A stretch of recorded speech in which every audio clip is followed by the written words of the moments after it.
where the hum begins. I am in a place where water rolls across the stones, rippling in ranges too high for human tones to mimic. It is a place where mountains loom over land so low it is almost level with the sea. Every time I did a poem in public, most of it was poem that came out of the pain of being in law school. They told me that you need to decide whether you want to be a crusader or a lawyer. And I think I chose crusader. After I finished law school and I still was living in the Berkeley, Oakland area, I again became pretty much involved, and that's when I started to practice more as a public poet. Certainly, I carry stories of my family and stories of my culture, but I am particularly drawn to the earth, the trees, the birds, the seas. Many people, if they don't really know anything about me, they kind of have their own idea about what me, a black woman in America in this time, is all about. And the last thing that they think that I might be about is the ocean or the mountains or the flower by the side of the road. That's what is sort of at my core, comes out in my poetry even unintentionally. To be a poet who can be maybe called an environmental educator, maybe be called a poet of nature, of place, that's really to me my highest calling. I consider myself a public poet. I am very open to people asking me to come for this event or that event and having a poem or writing a poem, etc. To quote Shelley, that poets are the unacknowledged legislators of the world. So one of the things is the community gives us permission to speak our minds, and the implication is that we're speaking truth.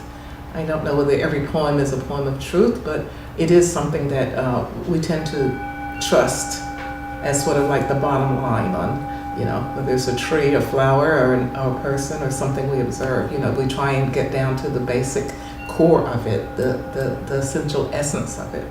I have an objective of making a difference in the world.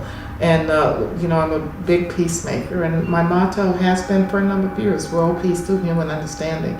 And I feel that poetry is one of the ways that I work on helping people understand each other, themselves, and things about the world and existence. I feel most of our conflict comes from misunderstanding.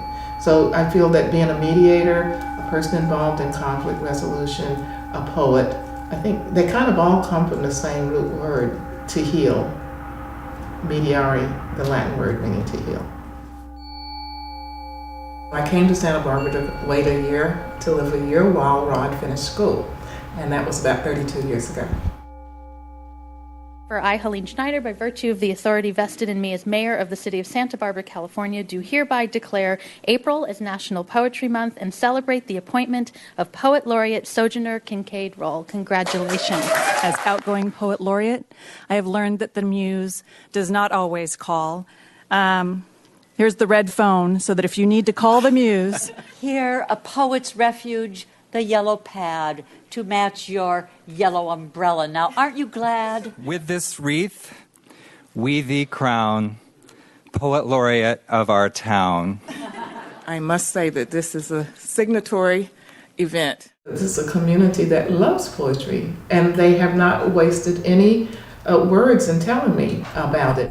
I think for 6 months after I was elected, I was still getting letters. I got gifts, I got cards. I had people stopping me on the street. People say, well, you're going to be this Poet Laureate for California or for the U.S. Who knows what that kind of future is, but it's not something that I say, okay, my next goal is to be the California State Poet Laureate. You know what I mean? It's just I don't have those kinds of objectives. Becoming Poet Laureate was not one of my aspirations per se. But in fact, I did allow myself to be nominated, and I was selected for this 2-year term. And I can tell you that it's something that has been just one of the most glorious things that I've ever had experienced in my life. Yeah, I think you come to those places in your life where you say, well, don't let me know. I always do when I'm in the middle of a project. I say, oh, I don't want anything to happen to me now until I get this done. So I come to plateaus in my life where I say, okay, I've got this done, so it's okay if I don't get to the next, if I never do anything else, at least I got this done. When it comes to Poet Laureate, I feel like it is like the biggest of that feeling that I've ever had. That I've come to this place where if this is my legacy of my life and the collective whatever that came into me being in this place at this time, that I feel it is a satisfactory to me representation of my life. In the distance, I can hear water falling fast from a high plateau, brushing the slopes of the solid earth at sharp angles, diving into the flow. Where it falls, a continuous splash issues. It is at this place I dwell, between calm and turmoil, between yang and yin, between memory and amnesia, between today and tomorrow, between sate and want. In the magic hour, where the tide changes, in the right moment, where each second becomes the next, in the pull of the moon, where the water ebbs and flows. In this place I stand, on land rocky like a river, land where boulders abide, deep within the soil. It is a place of peace, even as on the billowing sea.